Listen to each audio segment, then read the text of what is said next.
بونسوار عليكم، اهلا بكم وين ما كنتوا. ان شاء الله تكونوا كامل بخير وعلى خير. جيناكم اليوم بوصفة سهلة وبنينة وراقية. وصفتنا النهار اليوم كان طراوز بلا صوص حمراء. نروحوا لطريقة تحضير وصفتنا. بسم الله.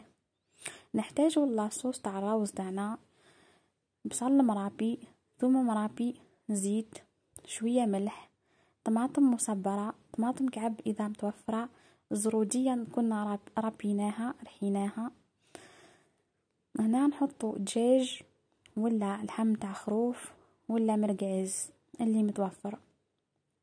نحطو شوية هريسة اختياري، نقليوهم مليح. لين يتقلاو مليح نضيفو لهم ماء يكون سخون، نضيفو شوية قرفة، شوية كركم، شوية عكري، شوية راس الحانوت. وهنا اللي عنده جلبانة من المستحسن يستعمل جلبانة. انا ما كانتش الجلبانة عندي متوفرة، يستعمل جلبانة وجريوات اختياري وزرودية. نحط ونمرقوا لاصوص تاعنا ونخلوه يطيب. وهنا نروحوا لطريقة تحضير الراوز تاعنا.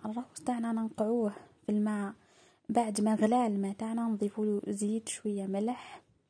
نحط الراوز تاعنا كي يطيب، ما نخليش يطيب ياسر، يطيب مازال حاكم روحو خاطرش انا راح نفوروه.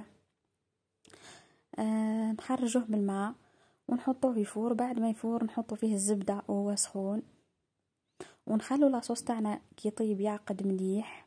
بعد ما يعقد لاصوص تاعنا نقطعو الزرودية اللي كنا حاطيناها والجريوات نقطعوهم قطع، ونحطو راوز تاعنا ونحطو فوقو لاصوص. ما بقى لي غير نقول لكم جربوا الوصفة تاعنا وراح تعجبكم وراح تزيدوا تعاودوها.